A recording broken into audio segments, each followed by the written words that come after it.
বন্ধুরা সবাইকে good afternoon. তো সকালে যে ভিডিওটা বানিয়েছিলাম সেটাতে কমেন্ট আসছে কি জানো? কমেন্ট আসছে তুমি নিয়ে যাচ্ছ না কেন, তুমি ভিডিও বানাচ্ছ, তুমি ওকে নিয়ে যাচ্ছ না কেন ডাক্তার দেখানোর জন্য। তো বন্ধুরা বলো, আমি যদি ডাক্তার দেখাতে পারতাম, আমি তো ফ্যামিলি মেম্বার না, না আমি ভালো চাই বলে, ভালো ভাবি বলে তার জন্য চেষ্টা করছি। তার মধ্যে সবথেকে ইম্পর্টেন্ট কথা হচ্ছে ও আমার ঘরের সামনের, আমার মানে লাগাবাড়ি বলতে পারো। তো ওদের ফ্যামিলির কেউ এখানে থাকে না। আর ওর মেয়ের বাবাটাকে ফোন টোন করে সব কিছু বললাম, যা সব প্রবলেম অনেক কিছু বলছে, অনেক কিছু প্রবলেম আছে যেগুলো আমি অতটা বললে এখন শেষ করতে পারবো না। কিন্তু কথা হচ্ছে সকালে আমাদের জয়পুর গ্রামের কী হয়েছে, প্রেসিডেন্ট, আমাদের যে নতুন প্রেসিডেন্ট হয়েছে, প্রেসিডেন্ট ভাই, আমাদের পাড়ার আরও 2-3 জন ভাই সবাই মিলে গিয়েছিল ওদেরকে দেখার জন্য, যে ওদেরকে কিছু হেল্প করা যায় নাকি, কিছু সাহায্য করা যায় নাকি। ওরা যায় মধ্যে মধ্যে গিয়ে চাউল ডাল ওদেরকে দিয়ে আসে, কেননা যাতে ওদের সাহায্য হয়। কিন্তু ওরা যাওয়ার পরে যেন সবাইকে পাথর নিয়ে দৌড়িয়ে দৌড়িয়ে এসেছিলো। তারপরে ছেলেগুলো যদি পালাইয়া যেতে পারে, আর আমি মেয়ে হইয়া কীভাবে যাই বলো তোর সামনে? তোমরাই বলো, মানুষ যদি ছেলে হইয়া ওর সামনে ভয় পাইতেছে যাইতে, আমি কিভাবে যাইতে পারি বলো বন্ধুরা? আমি কিভাবে যেতে পারি? হ্যাঁ, শুধু তো মুখে বললে হয় না, কিছু কিছু কথা আছে মুখে বলা যায়, করাটা সোজা না। অনেক কথা আছে অনেকে খালি মুখে বলতে পারে।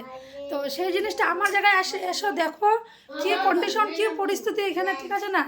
আমি যে জায়গাতে আছি না, সেই জায়গাতে এসে আমার এখানে পরিস্থিতিটা দেখো, তো বুঝতে পারবে যে এখানের কন্ডিশনটা কি। বুঝতে পারছো যে আমি কী অবস্থার মধ্যে আছি? শান্তিতে নাই, না ঘুম শান্তিতে, না দিনে শান্তি, না রাত্রে শান্তি, কোনো প্রকারে আমার শান্তি নাই।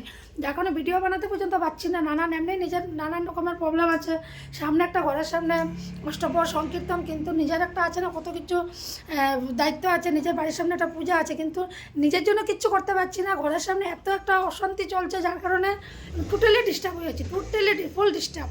হ্যাঁ, এটাতে সাহায্য কেউ যদি ভালো ট্রিটমেন্ট জানে, কেউ কিছু জানে, ভিডিওর মাধ্যমে একটা হেল্প পাইতে পারি, যার কারণে আমি ভিডিওটা করলাম, ঠিক আছে না? তো আমার কমেন্ট আসছে কি, তুমি নিয়ে যাও, তুমি ভিডিও বানাইতেছো, তুমি নিয়ে ডাক্তার দেখাও। এত সুযোগ আমি কি ডাক্তার দেখাবো? পাড়ার কোনো লোক আইতেছে না, আমি একা কী করে যাবো বলো তো? আমি কী করে যাবো? পাড়ার 5-6টা ছেলে সকালে ভয় পেয়ে ভেঙে গেছে, আর আমি মেয়ে ওই একা কী করে যাই বলো তো? তো বললে তো শুধু হয় না, না? ও নিজে ওর ছেলেকে মারছে, আমাদেরকে বলছে তোমরা বাড়িঘর ছাড়ো, বাড়িঘর ভাঙবে, নানান যা উল্টাপাল্টা বলছে। এদিকে ওর প্রবলেম আছে মেন্টালি, জানি না। এদিকে বলছে আমাদের বাড়িঘর ছাড়ো, ওর বাড়িঘর, এটা ওর জায়গা জমি আমরা দখল করে বসে আছি। তো এগুলো কে সামলাবে বলো তো? এগুলো এত ঝামেলা সামলাতে তো পারবো না। যার কারণে আমি এরপরে যেন ভিডিওর মাধ্যমে যাতে সোশ্যাল মিডিয়াতে গেলে কোনো সাহায্য পাইতে পারি, বা ফ্যামিলির লোকরা এসে কিছু একটা মানে ডিসিশন নিতে পারে, তার জন্য আমি ভিডিওটা বানিয়েছি। বলাটা সোজা, মুখে করাটা অত সোজা না। সব কিছু অনেক কিছু আছে যেটা মুখে বলা যায়, করাটা অত সোজা না, ঠিক আছে না?